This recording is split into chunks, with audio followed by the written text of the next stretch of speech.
నమస్తే అందరికీ, నేను భార్గవ్. ప్రస్తుతానికి నేను ధర్నా చౌక్లో ఉన్న సీజేపీ పార్టీకి సంబంధించినటువంటి ప్రొటెస్ట్ ఒక పక్క ఢిల్లీలో నడుస్తూ ఉంది. ధర్నా చౌక్లో పెద్ద ఎత్తున అంటే నిరుద్యోగులు కావచ్చు, విద్యార్థులు కావచ్చు, విద్యార్థులు కాని వాళ్ళు ఎంప్లాయీస్, ఐటీ ఎంప్లాయీస్ కూడా వచ్చి సీజేపీ పార్టీకి మద్దతు తెలుపుతున్నారు. నీట్ పేపర్లో లీకేజ్ ఎట్లయితే జరిగిందో ఆ లీకేజ్పై ధర్మేంద్ర ప్రధాన్ రాజీనామా చేయాలంటూ ధర్నా చౌక్లో పెద్ద ఎత్తున నిరసన కార్యక్రమాలు జరుగుతున్నాయి. ఒకసారి నేను మీకు చూపించే ప్రయత్నం చేస్తా. చాలామంది వచ్చారు ఇక్కడికి, చూడొచ్చు. ఈ క్రౌడ్ మొత్తం వాళ్ళే. ఇగో ఈ ఫ్లకార్డ్లు చూడొచ్చు మనం. ఫ్లకార్డ్స్తో వాళ్ళు చూపిస్తున్నారు. అంటే ధర్మేంద్ర ప్రధాన్ రాజీనామా చేయాలని చెప్పి ఫ్లకార్డ్స్, నరేంద్ర మోడీని టార్గెట్ చేస్తూ వాళ్ళు ఫ్లకార్డ్స్ చూపిస్తున్నారు. సో డిఫరెంట్ ఫ్లకార్డ్స్ ఉన్నాయి. ఇక్కడ ఒక రకమైన ఫ్లకార్డ్స్ ఉన్నాయి. ఒకసారి చూడొచ్చు. Reason, so you leaked NEET papers, there is what you can do. సో ఎక్కడి నుంచి వచ్చారు మీరు? ఎక్కడి నుంచి వచ్చారు? సూర్యానగర్. ఏంటి అల్వాల్ నుంచి వచ్చారు? ఏంటి ప్రొటెస్ట్ దేనికి చేస్తున్నారు? ఇది నీట్ పేపర్స్ లీక్ అయింది and so many people gave up their own lives for that, and it's very stressful for students honestly, so that's why we are protesting, because this has been happening since so many years. So ఇప్పుడు ఢిల్లీలో కూడా protest జరుగుతుంది కదా, జంతర్ మంతర్ దగ్గర. So అట్లాంటి protest ఇక్కడ జరగాల్సిన అవసరం ఉందా? జరగాల? Honestly, yes, it should happen everywhere because none of the government is exceptional and everyone has their own faults, but here we need here the situation is not as bad as Jantar Mantar. మీరు ఎక్కడి నుంచి వచ్చారు? మీరు सिकंदराबाद నుంచి. Avengers होते तो उन्हें VIP treatment मिलता. हम थंडरबोल्ट्स है इसीलिए यहाँ पे बैठे हैं. ఓకే. సో మోడీని టార్గెట్ చేస్తూ ఉన్నది. మోడీయా, బీజేపీయా, ఎవరిని? We are not targeting any parties. We just want rights for the students who have died. And for my and my brothers, everyone's better future. So ఎట్లాంటి జస్టిస్ ఎట్లా జరుగుతుంది? ఇంతమంది ప్రొటెస్ట్ చేస్తున్నారు కదా, జస్టిస్ ఏ జస్టిస్ కావాలి? They should change the education system. First, he should resign it. Yeah, they should change the rules. They should remove the caste system. Okay, Yeah, thank you. thank you. So వీళ్ళు different placards తీసుకొని వస్తున్నారు. వాళ్ళు చెప్పేది రెండే అంశాలు. ధర్మేంద్ర ప్రధాన్ రాజీనామా చేయాలి, education సిస్టమ్ని మార్చాలని చెప్తున్నారు. ఇక్కడ ఉన్న వాళ్ళందరూ కూడా స్టూడెంట్సే కనిపిస్తున్నారు మనకి మొత్తం పొడవునా. హాయ్. సో పెద్ద ఎత్తున జన సందోహం అయితే కనిపిస్తూ ఉంది. ఫ్లకార్డ్స్ కనిపిస్తూ ఉన్నాయి, డిఫరెంట్ ఫ్లకార్డ్స్. ఒకసారి ఫ్లకార్డ్స్ చూపి. Asking education minister to take accountability is harder than any. So where are you? ఎక్కడి నుంచి వచ్చారు? హైదరాబాద్. ఏం డిమాండ్ చేస్తున్నారు? ఇప్పుడు మేము ఏం డిమాండ్ చేస్తున్నామంటే ధర్మేంద్ర ప్రధాన్ రిజైన్ చేయాలి. ఆయన ఎడ్యుకేషన్ మినిస్టర్ అయ్యుండి ఎడ్యుకేషన్ మినిస్టర్ చేయాల్సిన పనులు చేయట్లేదు. ఇంకా ఏం చేస్తున్నాడు మినిస్టర్ అయ్యుండి? రిజైన్ చేయండి. ఎందుకున్నారు మీరు మినిస్టర్ లాగా? మీకు చేతకాకపోతే రిజైన్ చేయాలి. మీరు ఎందుకున్నారో నాకు అర్థం కావట్లేదు. ఇంకోటి, మా పీస్ఫుల్ ప్రొటెస్ట్లు పీస్ఫుల్గా చేయనియండి. ఊరికే టెర్రరిస్టులను కొట్టినట్టు కొట్టద్దు. మేము వీధి కుక్కలను కాదు. వీధి కుక్కలనే కొడితే ఊరుకోవట్లేదు. మమ్మల్ని కొడితే మేము ఊరుకుంటామా? అసలు చిన్నపిల్లల్ని కొట్టడం ఏంటి? అమ్మాయిలను బట్ట చింపడం ఏంటి? అసలు బేస్బాల్కి ముళ్ళులు గుచ్చి కొట్టడం ఏంటి? థర్డ్ డిగ్రీ ట్రీట్మెంట్ జరుగుతుంది ఇక్కడ. మర్డర్ అటెంప్ట్లు ఇవన్నీ. యాంటీ టెర్రరిజం అంటారు కదా మీ అందరినీ. నేను చెప్పాలా అండి వీళ్ళకి యాంటీ టెర్రరిస్ట్ అంటే ఏంటో?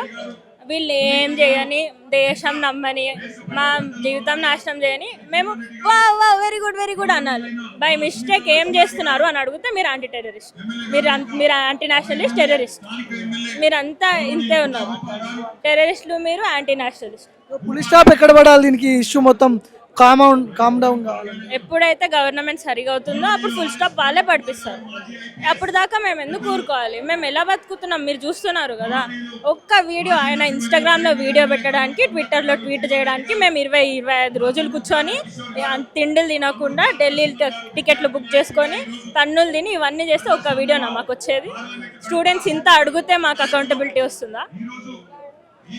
సో మీరు ఎక్కడి నుంచి వచ్చి? నేను కూడా ఇక్కడ హైదరాబాద్. ఏంటి ప్లకార్డ్ మీనింగ్ ఏంటి? Isn't dissenting a democratic right? Dissenting అంటే ఒక ఒపీనియన్ ఉంది, దానికి ఆపోజిట్ మాకు ఉంది. ఇప్పుడు చాలామంది ఏమంటారు, లేదు ఇది గవర్నమెంట్ ఫాల్ట్ ఎట్లా, దీనికోసము ఇప్పుడు గవర్నమెంట్ ఏమంటారు రిజైన్ చేయమంటున్నాం. మేమేమంటున్నాము, లేదు రిజైన్ చేయాలి, ఎందుకంటే ఇది ఫస్ట్ టైం కాదు, చాలాసార్లు జరిగింది. సో మాకు to show that you are responsible, ఒక రెస్పాన్సిబిలిటీ చూపించడానికి మీరు రిజైన్ చేయాలి. మాకు ఇంకా కొంచెం రెస్పాన్సిబుల్ ఎడ్యుకేషన్ మినిస్టర్ కావాలంటే మేము టెర్రరిస్ట్ అయిపోయినాం. ఎట్లా urban Naxals, terrorism, China, Pakistan batch అంటారు కదా. అవునవునవును, కరెక్టే. ఒక్కసారి గవర్నమెంట్ని క్వశ్చన్ చేసినందుకు ఎందుకు ఇట్లా చేస్తారు, మాకు అకౌంటబిలిటీ కావాలంటే టెర్రరిస్ట్ అయిపోతాం. అంటే ఒక బేసిక్ రైట్ కోసం అడిగినంత మాత్రం టెర్రరిస్ట్లు అయిపోతామా? అంటే ఇప్పుడు సరే కొంతమంది పెద్ద పెద్ద వాళ్ళు ఎవరో వచ్చినారు, వాళ్ళు టెర్రరిస్ట్లు అందాం. 25 lakhs స్టూడెంట్స్ వచ్చినారు మొన్న జంతర్ మంతర్ ప్రొటెస్ట్. అందరూ టెర్రరిస్ట్లా కాదు కదా.